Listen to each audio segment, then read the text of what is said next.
Ooh, God is the source. Did you forget that God's the source? Did you forget? Everything you need is supplied by the infinite source of God, and your faith opens the doorway to receive. In God, there is no lack or limitation.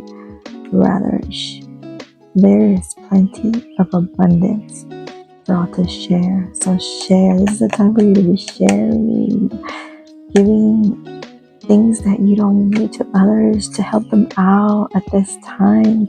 This is a very hard time for many people. God, the ultimate creator and provider, supplies all things, whether physical, emotional, or spiritual. As our woman, our word is powerful, and it helps us protect the loved ones that we have, our children. This offers a sense of peace, trust, and guidance, encouraging us to rely on divine wisdom and abundance rather than solely on our own limited resources.